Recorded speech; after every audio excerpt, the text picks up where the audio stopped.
Em toda a história, o homem se pergunta se existem outros seres inteligentes no universo. Esta pergunta impulsionou a corrida espacial e levou a saltos tecnológicos maravilhosos. Mas o que aconteceria se a resposta não se encontrasse em sistemas solares distantes? O que aconteceria se descobríssemos que somos visitados por seres de outros planetas? Estamos preparados para uma revelação parecida? Ou cairíamos em um absoluto terror? Hoje, em Contato Extraterrestre. Em 1998, no município de Pinhal, no Brasil, 3 professoras entraram em pânico quando uma luz estranha se lançou contra elas. Será que suas vidas foram ameaçadas?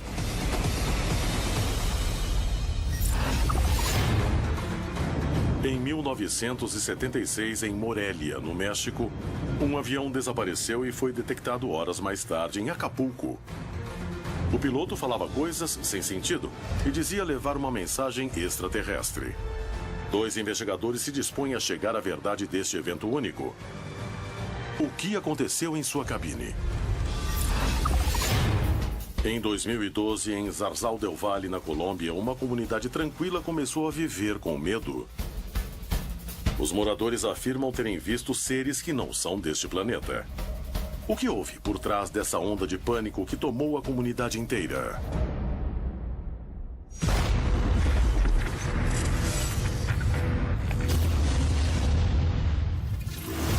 Contato Extraterrestre. Hoje apresentamos OVNIs e histeria. Não sei se já perdi. Cadê? Ah, tá vendo ali? Ali. A maior parte da humanidade não está preparada para um contato, porque não acredita e tem muito medo de que isso pode acontecer. Quando as pessoas souberem que na máquina tem mais poder bélico do que a maior potência do mundo, elas vão se sentir desprotegidas. Eu acredito que as pessoas querem saber o que está acontecendo, mas o problema é o poder político ou militar que não quer assumir um problema para o qual ele não tem solução, porque ele não sabe o que está enfrentando. Se os governos não admitem a existência dos OVNIs, eles têm duas vertentes. Ou eles querem para si essa tecnologia como forma de sobrepujar seus vizinhos, ou não querem se expor ao ridículo. Além das especulações, o certo é que muitos veem riscos verdadeiros em eventos que já estão ocorrendo. Certamente o fenômeno OVNI é perigoso para o ser humano. Nós não sabemos que tipo de energia são usados na locomoção dessas naves. E essas energias podem nos afetar, causar danos. Como que uma população pode se sentir segura com um governo que não consegue tomar conta do seu espaço aéreo?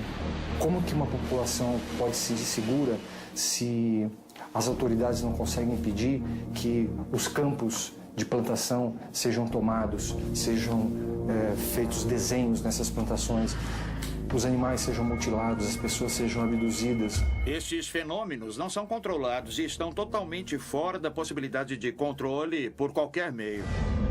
Os especialistas acreditam que a presença de seres de outros planetas revelaria uma superioridade tecnológica que nos colocaria em perigo. A impossibilidade de nos defender causaria pânico na população. No continente se escondem muitas histórias de testemunhas que viveram situações de terror absoluto. O que há por trás desses relatos? Conhecê-los é a chave para compreender o que se esconde por trás do fenômeno OVNI.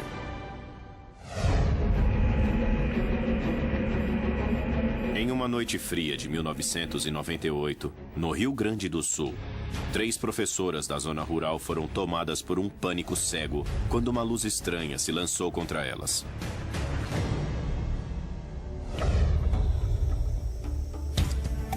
Inês, Verônica e Ivani trabalhavam juntas e voltavam para casa no mesmo automóvel, a única que as encheria de terror.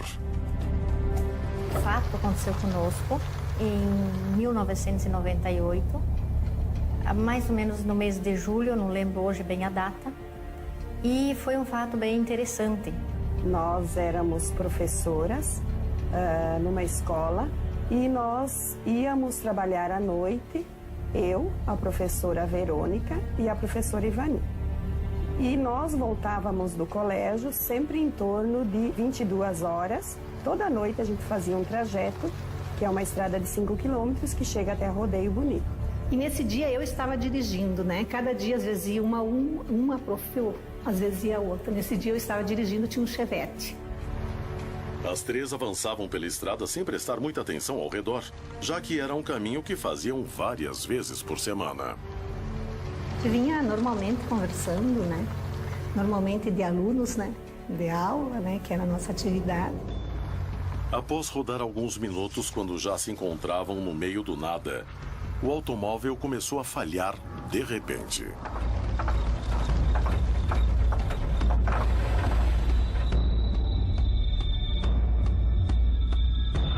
Eu senti o carro perder força. Parece que ele estava sendo travado, assim, parecia que tinha um ímã que puxava o carro, que não deixava ele andar. A professora Verônica havia dito que o carro tinha vindo da reforma fazia 8 dias. As três se surpreenderam quando o automóvel parou, sozinhas, no meio da noite e sem conhecer a causa. Não faziam ideia do que estava prestes a acontecer. Acabou de colocar que o carro estava muito bem, agora estava todo, né? E aí aconteceu esse fato e não entendemos o porquê que totalmente, tipo, perdeu. Ele parou assim de repente. Aí ele apagou, é uma estrada de interior. Eu, que não entendia de nada de carro, não era motorista na época, permaneci dentro do carro e a Inês e a Verônica desceram para ver o que estava acontecendo, né? Verônica e Inês começaram a examinar o motor do veículo para ver se encontravam alguma falha. Não tinha nada de problema, não foi falta de gasolina, não foi falta de nada. Ele simplesmente parou, né? Apenas o pisco foi a única coisa que ficou alerta, né? Ficou ligado. Não tínhamos nem lanterna, nenhum tipo de luz, não tínhamos celular na época, né? Consideraram que fosse uma falha mecânica e decidiram esperar alguém passar para ajudá-las. Mas a noite só estava começando e a falha do carro era o primeiro sinal de que algo estranho estava prestes a acontecer.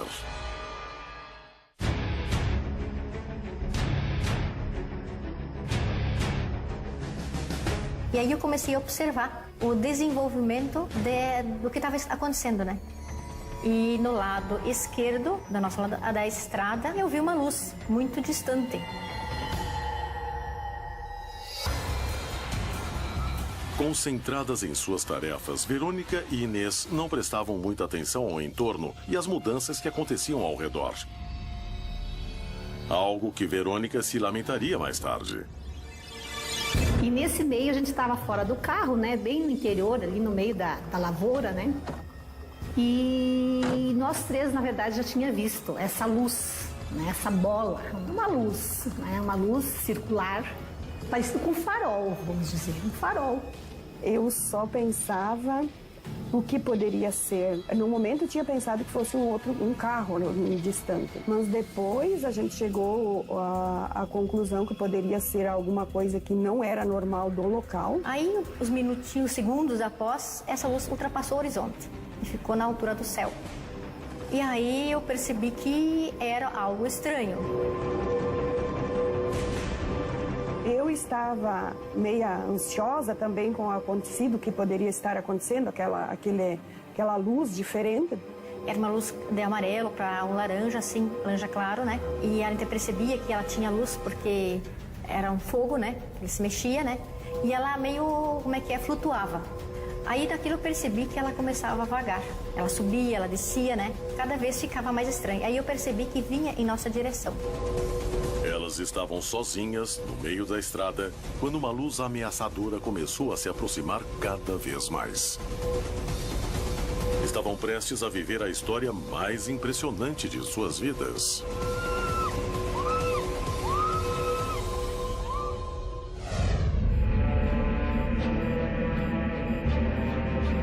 Na manhã de 21 de junho de 1976, um piloto iniciante decolou em Morelia e desapareceu dos radares.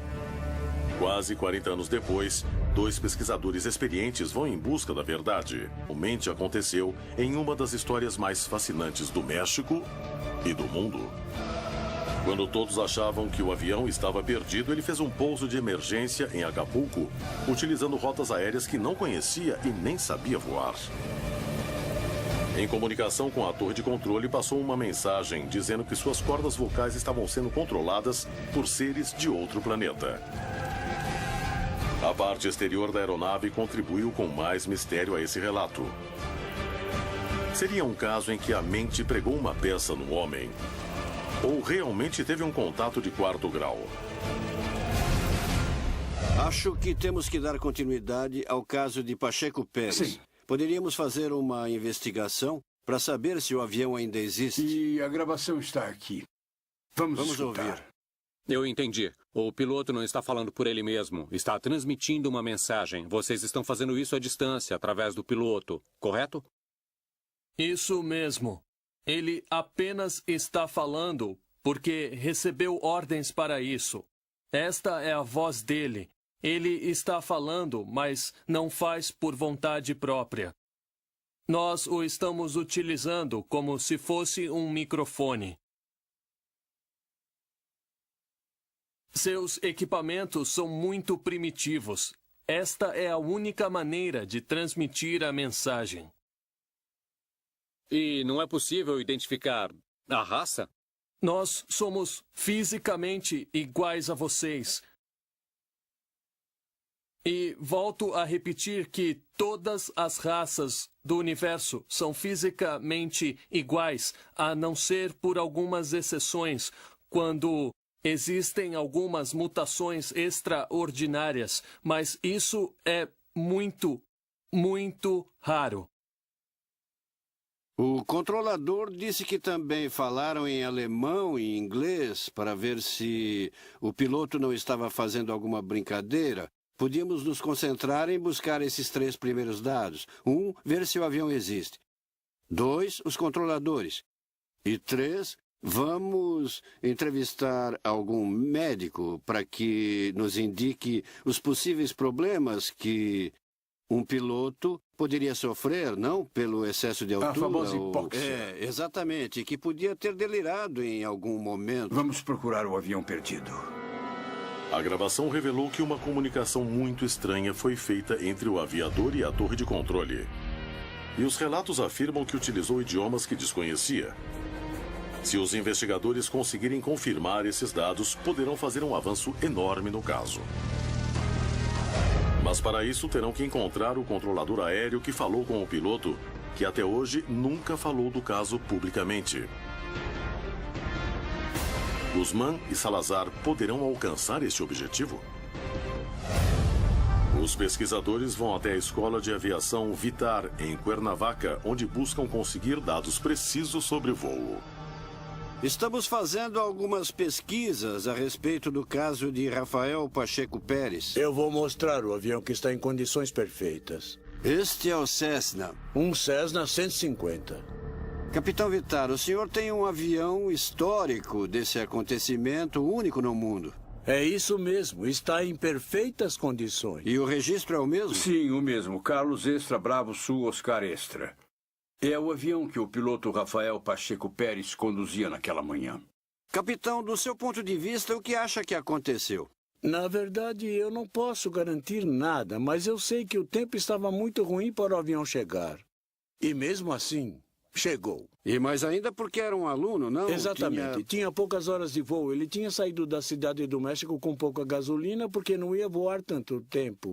Mesmo assim, chegou em Acapulco com bastante combustível. Isso nos faz pensar que, na verdade, algo ou alguém levou esse avião ao porto de Acapulco nesse período. É uma suposição. O senhor teve a oportunidade de inspecionar o avião depois? O avião, sim, mas não tinha absolutamente nada. Nada de errado com ele.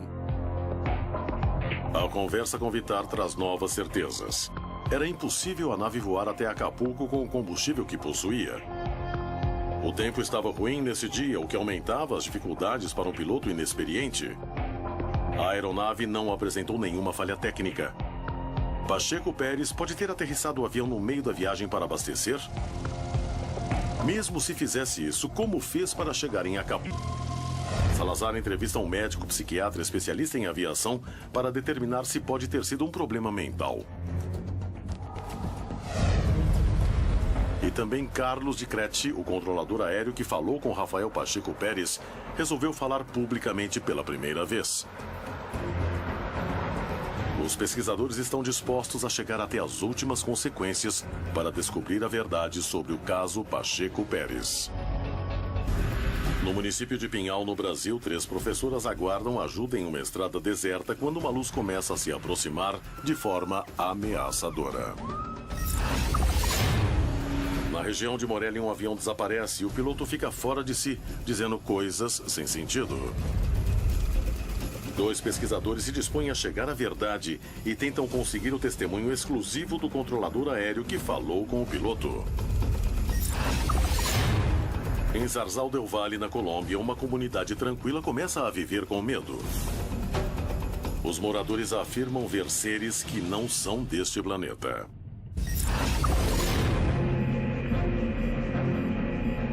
Inês, Verônica e Ivani trabalhavam juntas e voltavam para casa no mesmo automóvel.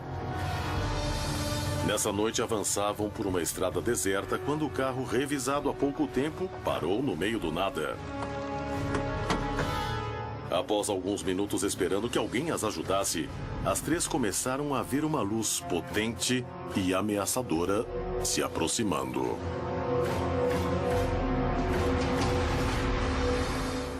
O tamanho dessa luz foi aumentando. E se aproximava nesse movimento serpentino, não um movimento reto. Mas ela estava lá no horizonte. Do tamanho, assim como a gente consegue visualizar o sol.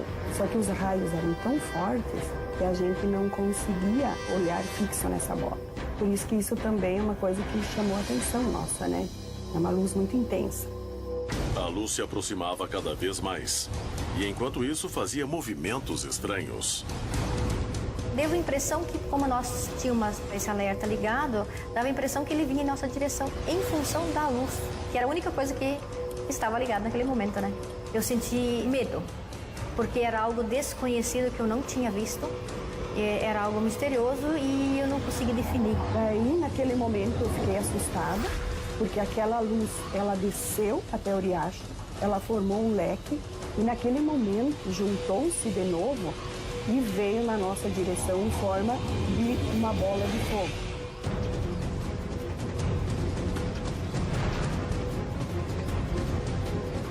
Tive a impressão que esse objeto se chocaria com o carro. Eu tentei avisar, só que eu não consegui falar. Em função do choque que eu vi quando aquilo veio muito rápido em nossa direção, eu tentei falar para elas, mas eu não conseguia. Eu corri para dentro do carro e tive muito medo. Ela entrou muito rápido no carro, a Inês também.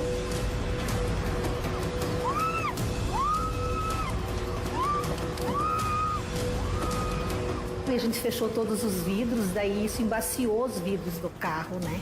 E naquele momento nós nos apavoramos, a professora Verônica entrou em pânico, que era a motorista do carro. A Verônica muito nervosa, né?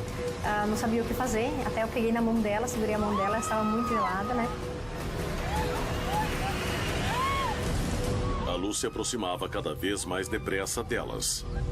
Nessa velocidade, faltava pouco para alcançá-las. Ela agarrou-se ao volante do carro, né? E ela debruçou-se sobre o volante e chorava muito naquele momento.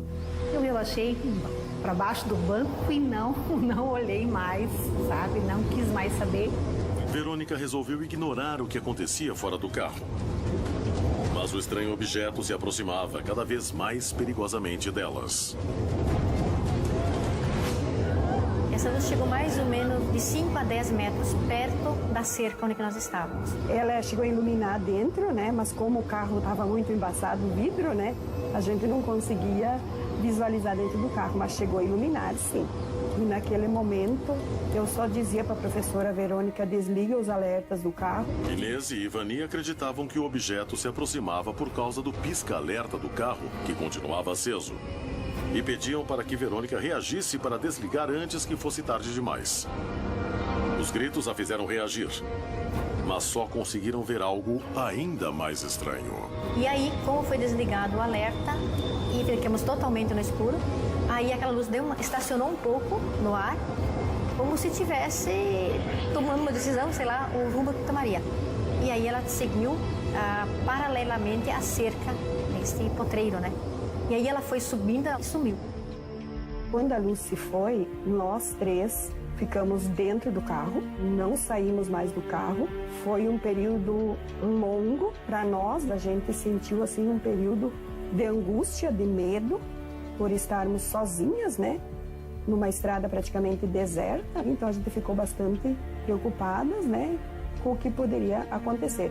E também a incerteza se aquilo realmente tinha ido embora ou voltaria. Foi infinito o tempo.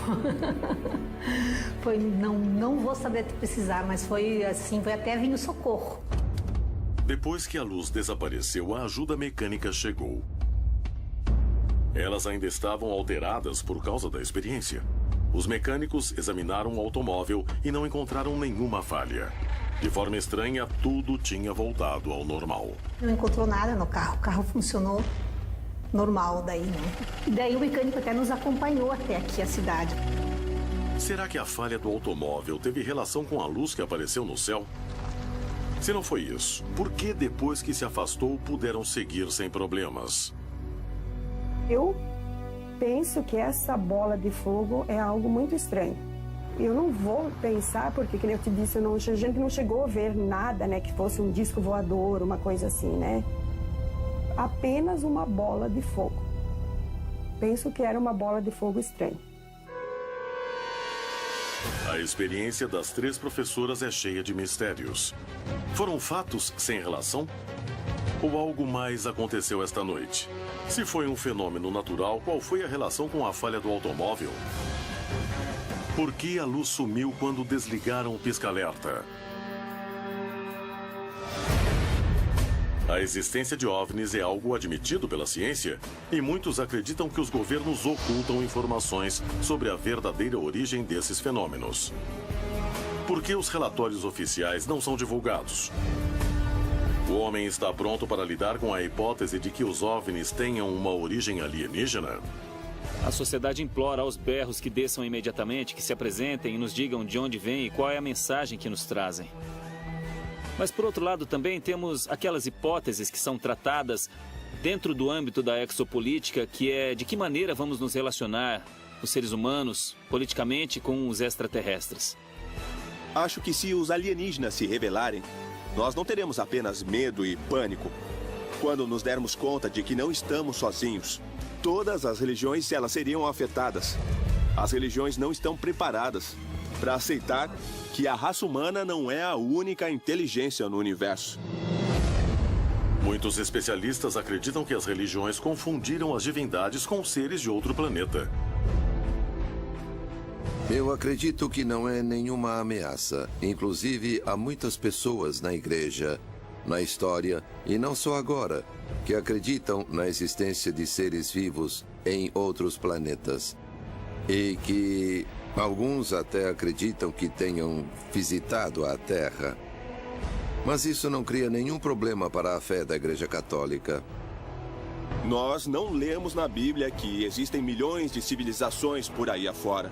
O que nós lemos é que nós somos a única raça criada à imagem de Deus. E quando se derem conta de que a religião e seus ensinamentos estão errados, isso vai criar problema para muita gente. Muitos especialistas acreditam que as religiões poderiam ser interpretadas pela evidência do fenômeno OVNI. Isso poderia significar a queda de todo um sistema de crenças. As antigas culturas e todas as religiões nos falam de anjos, de muitos deuses. Na América do Sul falam a respeito de deuses que em algum momento chegaram das estrelas, de algum lugar do universo. Se envolveram com os seres humanos e uma hora disseram: senhores, vamos embora, já ensinamos tudo o que precisávamos e agora vamos voltar para o nosso lugar de origem. Mas prometeram voltar um dia. O que será que vai acontecer se, por acaso, esses deuses famosos voltarem? A polêmica em volta do fenômeno OVNI envolve diversas áreas, revelando que seu estudo também permite conhecer melhor a essência do homem. Conhecer a verdade por trás dos relatos de aparições desafia cientistas e pesquisadores de todo o planeta. Em 21 de junho de 1976, Rafael Pacheco Pérez fazia um treino aéreo sobre Morelia quando desapareceu. Horas mais tarde, aterrissava em Acapulco com o tanque de combustível quase cheio. Uma gravação revelou uma comunicação estranha com a torre de controle, em que o piloto afirmava que estava possuído por seres de outro planeta. O que houve por trás deste episódio? Foi um ataque de nervos? Existe outra explicação? 40 anos depois, 2 investigadores saem em busca da verdade. Alfonso Salazar entrevista um especialista em medicina de aviação para descartar explicações conhecidas. Doutor, conhecendo o caso de Rafael Pacheco Pérez, qual é sua opinião sobre o que aconteceu? Do ponto de vista médico, eu acho que esse indivíduo, ao decolar com seu avião e posteriormente se ver em condições climáticas difíceis, já estando no ar, provavelmente entrou num estado de angústia muito forte. A angústia o dominou e o envolveu. Nessas condições, ele pode ter criado dentro da própria mente estados como esse que ele experimentou. E nessas condições, entrou num estado dissociativo que se chama transtorno dissociativo, que é quando a pessoa não se lembra exatamente do que aconteceu. O médico contribui com uma informação valiosa para compreender o ocorrido. Segundo sua perspectiva, Pacheco Pérez poderia ter sofrido um ataque de angústia a bordo de seu voo.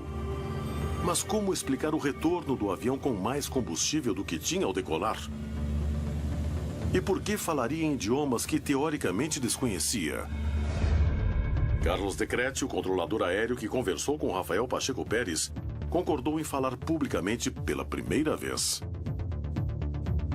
Ele poderia ser a única pessoa com a chave para compreender o que aconteceu exatamente com Pacheco Pérez. A presença de luzes ou supostos seres estranhos criam uma grande histeria na população. Em Zarzal del Valle, na Colômbia, uma comunidade tranquila começa a viver com medo. Os moradores afirmam ver seres que não são deste planeta.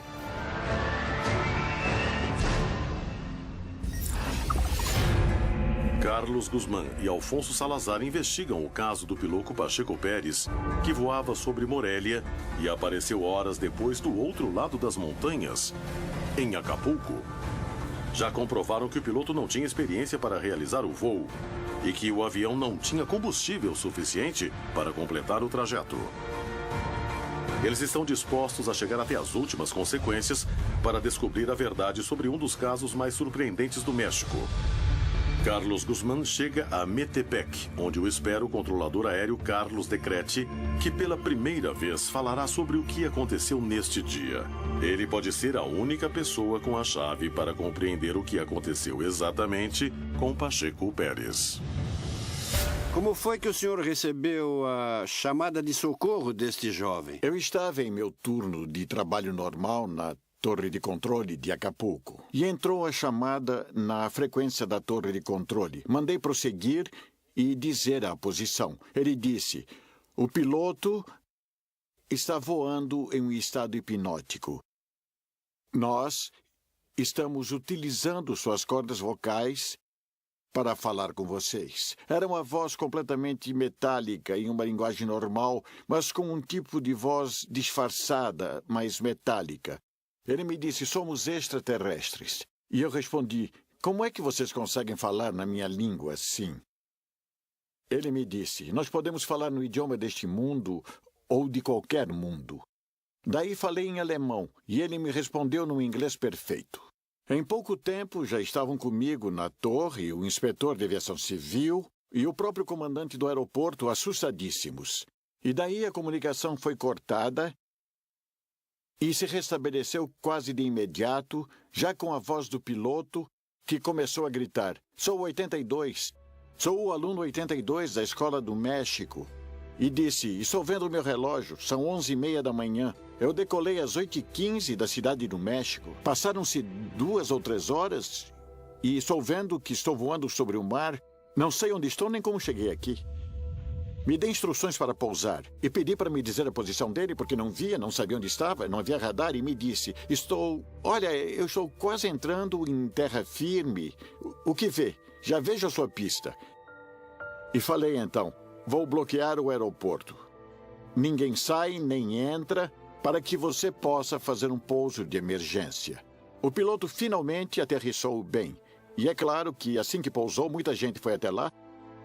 E foram até o avião e olharam, tiraram fotos, fizeram anotações e viram que Pacheco Pérez não estava bêbado, não estava drogado, estava fisicamente bem, apenas muito nervoso. E houve outro fato realmente importante e espantoso. Um mecânico da Aeroméxico veio, mandaram chamá-lo para que, como especialista nisso, como mecânico, verificasse o combustível do avião.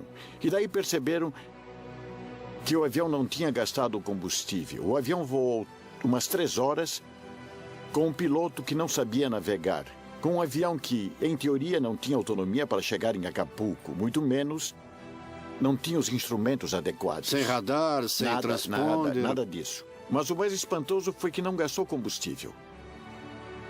Quando falaram com o piloto, eu pedi para alguém perguntar alguma coisa a ele em inglês e ele disse: desculpa, mas eu não falo nada de inglês. Só falo o nosso idioma. Em seu depoimento disse que, quando tentou usar o rádio, não tinha comunicação.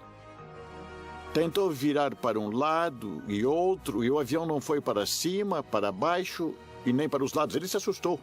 E até onde se lembrava, o avião começou a voar para cima, para trás e para cima, como se estivesse sendo levado. Foi puxado? Foi puxado de alguma forma. Lembrava até aí, então perdeu a consciência e acordou 3 horas depois em Acapulco enquanto falava comigo. Aconteceu algo fora do normal, completamente paranormal. E continuo acreditando que existem coisas estranhas no cosmos, no universo. Muito obrigado. Salazar e Guzmán conseguiram provar que a conversa com a torre de controle realmente existiu. Que o piloto voava em um estado de confusão. E a medicina acredita que isso poderia ter causado um ataque de angústia. No entanto, essa hipótese não consegue explicar como chegou ao destino se o combustível não era suficiente. Além do mais, Pacheco Pérez não era capacitado para isso. Por outro lado, como explicar que o piloto compreendeu e falou idiomas que não conhecia? Será que Pacheco Pérez ficou sob a influência de seres de outro planeta? Há centenas de casos no continente em que o medo toma conta de vilarejos inteiros quando surgem objetos ou seres que não parecem desse mundo.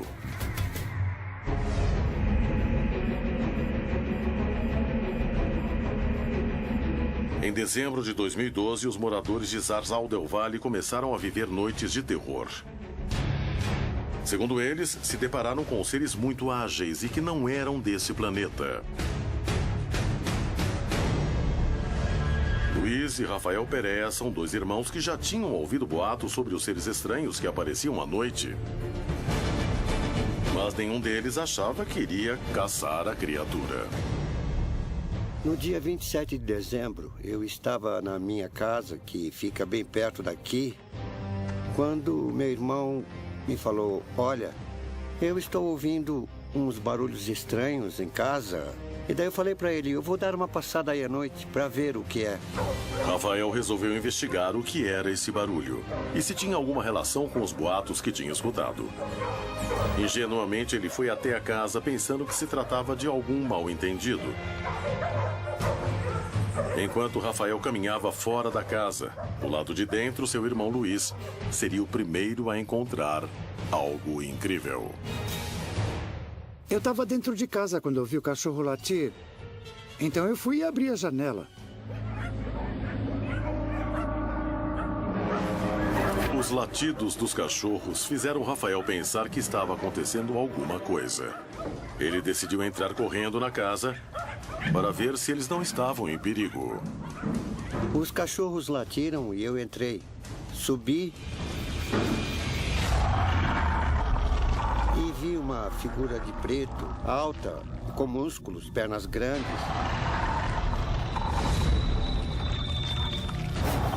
Eu fiquei olhando por um tempo, assim, uns 5 minutos. E acendeu uma luz vermelha que ficou piscando. Ela ficou lá um tempo e depois se apagou.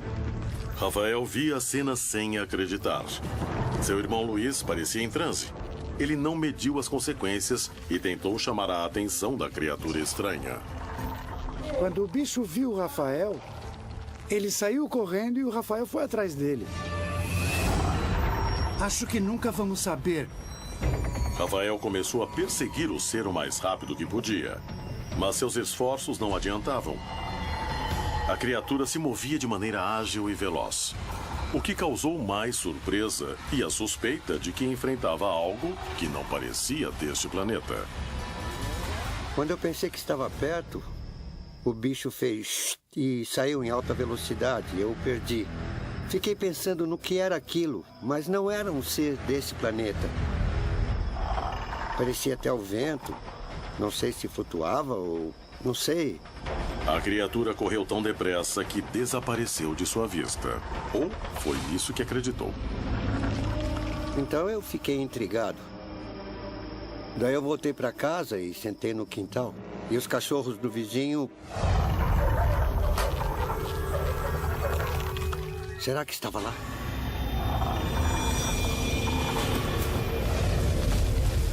E outra vez, o bicho tinha aparecido. E eu fiquei olhando e consegui ver bem.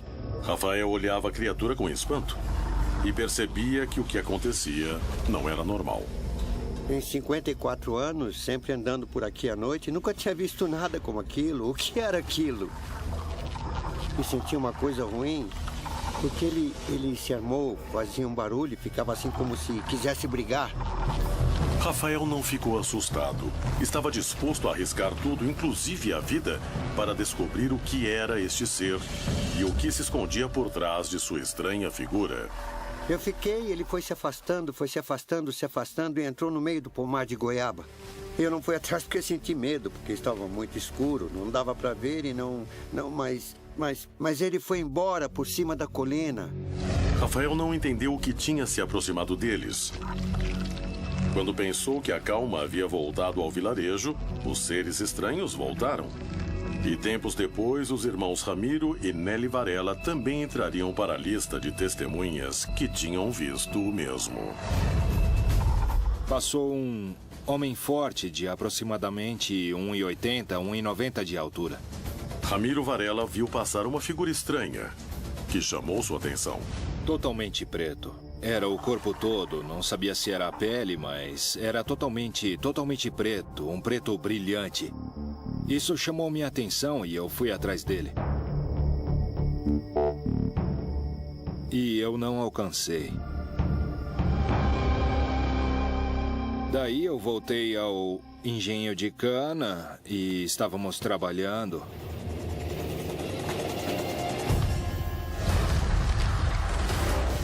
Dez minutos depois, ele apareceu atrás do mato.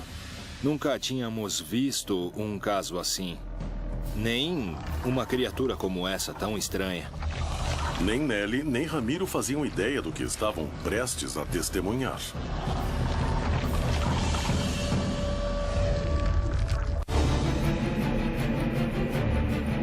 No final de 2012, a comunidade de Zarzal del Valle, na Colômbia, começou a viver noites de terror, diante de boatos de que um ser de aspecto humanoide aparecia à noite. Ramiro e Nelly trabalhavam em um engenho de cana-de-açúcar quando o ser apareceu e começou a observá-los. Eu estava lavando roupa quando o meu irmão me disse: Nelly, tem um homem estranho andando por aqui. Fala para a senhora da casa emprestar a espingarda. Eu fiquei muito assustada. Afinal, uma espingarda para quê? Ramiro acreditava que eram pessoas com roupas estranhas, que estavam lá para ameaçar um dos empregados do engenho. Quando ele falou espingarda, fiquei com medo, porque pensei que fosse haver uma desgraça. Em nenhum momento eu pensei em seres estranhos. Então eu dei a espingarda para ele.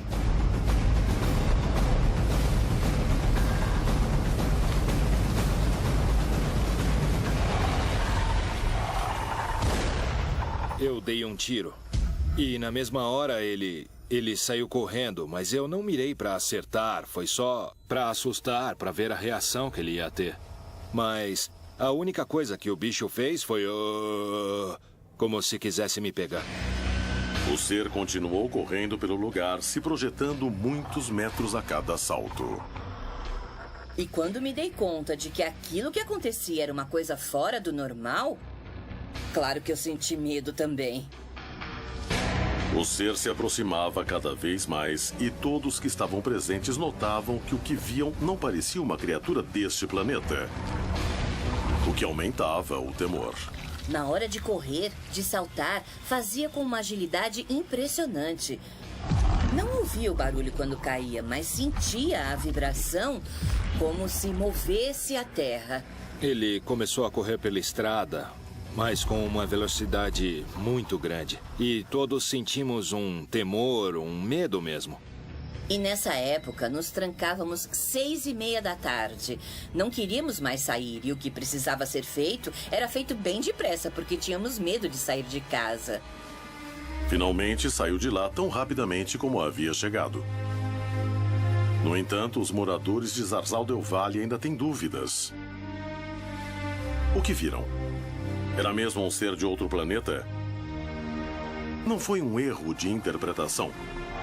Tantos moradores poderiam cometer o mesmo erro?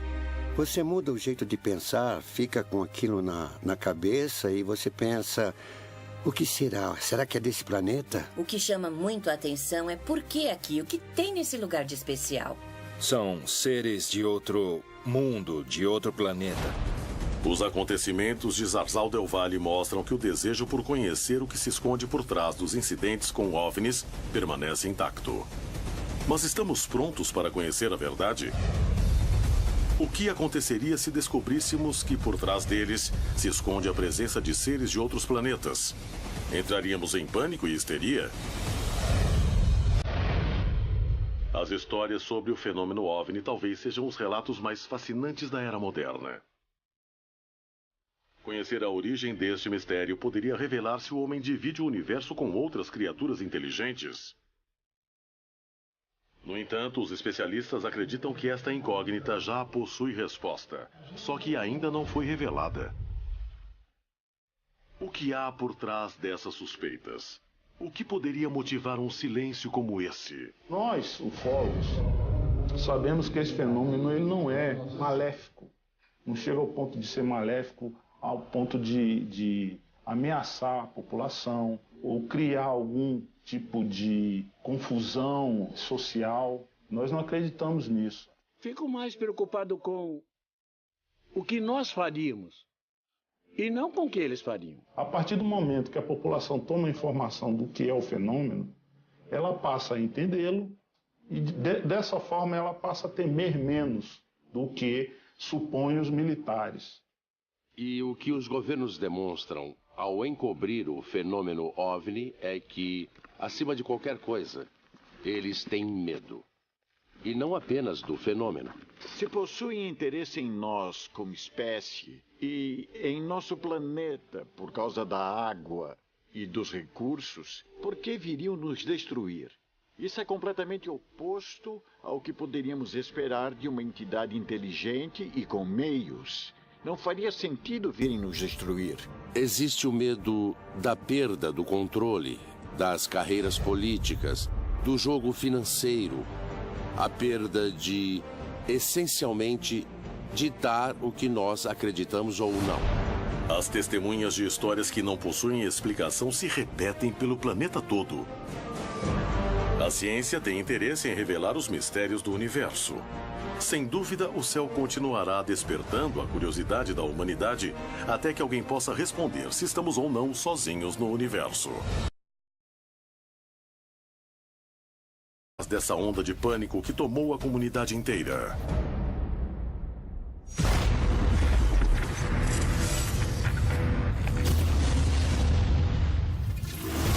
Contato extraterrestre. Hoje apresentamos OVNIs e histeria. Não sei se já perdi. Cadê? Ah, tá vendo ali? Ali. A maior parte da humanidade não está preparada para um contato, porque não acredita e tem muito medo de que isso pode acontecer. Quando as pessoas souberem que na máquina tem mais poder bélico do que a maior potência do mundo, elas vão se sentir desprotegidas. Eu acredito que as pessoas querem saber o que está acontecendo. Mas o problema é o poder político-militar que não quer assumir um problema para o qual ele não tem solução. Porque ele não sabe o que está enfrentando. Se os governos não admitem a existência dos OVNIs, eles têm duas vertentes. Ou eles querem para si essa tecnologia como forma de sobrepujar seus vizinhos, ou não querem se expor ao ridículo. Além das especulações, o certo é que muitos veem riscos verdadeiros em eventos que já estão ocorrendo. Certamente o fenômeno OVNI é perigoso para o ser humano. Nós não sabemos que tipo de energia são usados na locomoção dessas naves. E essas energias podem nos afetar, causar danos. Como que uma população pode se sentir segura com um governo que não consegue tomar conta do seu espaço aéreo? Como que uma população pode se sentir segura se as autoridades não conseguem impedir que os campos de plantação sejam tomados, sejam feitos desenhos nessas plantações, os animais sejam mutilados, as pessoas sejam abduzidas? Estes fenômenos não são controlados e estão totalmente fora da possibilidade de controle por qualquer meio. Os especialistas acreditam que a presença de seres de outros planetas revelaria uma superioridade tecnológica que nos colocaria em perigo. A impossibilidade de nos defender causaria pânico na população. No continente se escondem muitas histórias de testemunhas que viveram situações de terror absoluto. O que há por trás desses relatos? Conhecê-los é a chave para compreender o que se esconde por trás do fenômeno OVNI.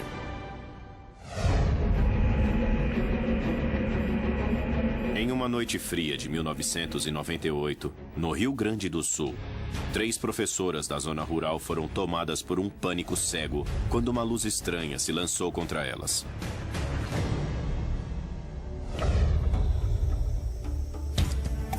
Inês, Verônica e Ivani trabalhavam juntas e voltavam para casa no mesmo automóvel, a única que as encheria de terror.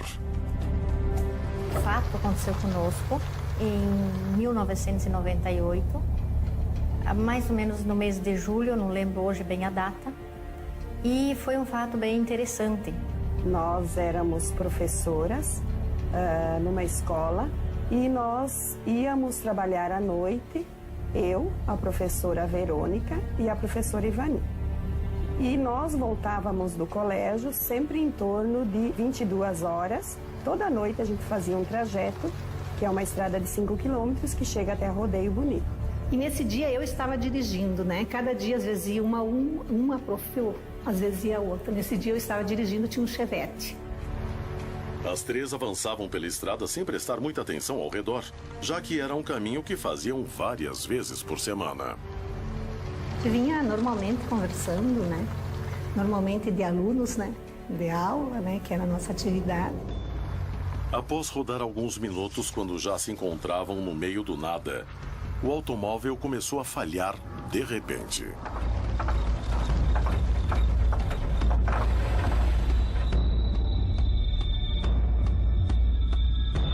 Eu senti o carro perder força. Parece que ele estava sendo travado, assim, parecia que tinha um ímã que puxava o carro, que não deixava ele andar. E a professora Verônica... Em toda a história, o homem se pergunta se existem outros seres inteligentes no universo.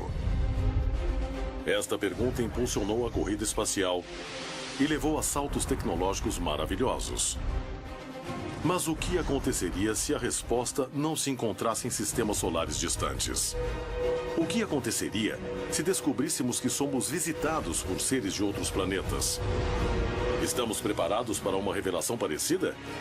Ou cairíamos em um absoluto terror? Hoje, em Contato Extraterrestre. Em 1998, no município de Pinhal, no Brasil, 3 professoras entraram em pânico quando uma luz estranha se lançou contra elas. Será que suas vidas foram ameaçadas?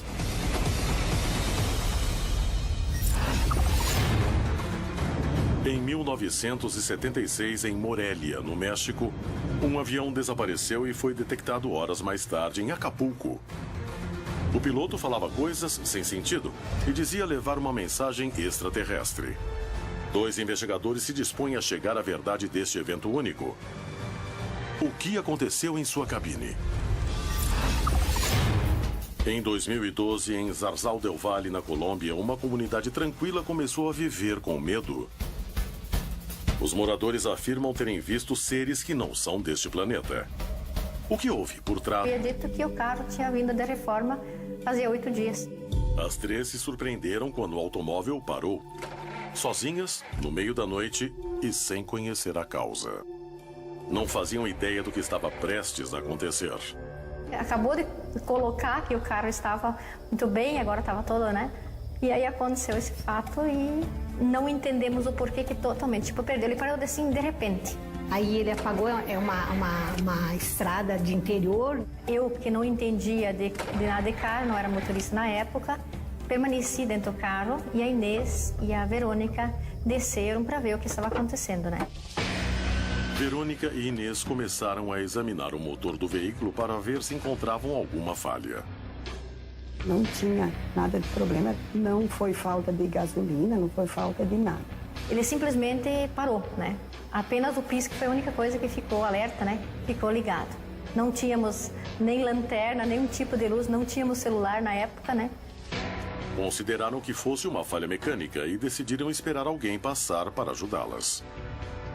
Mas a noite só estava começando e a falha do carro era o primeiro sinal de que algo estranho estava prestes a acontecer.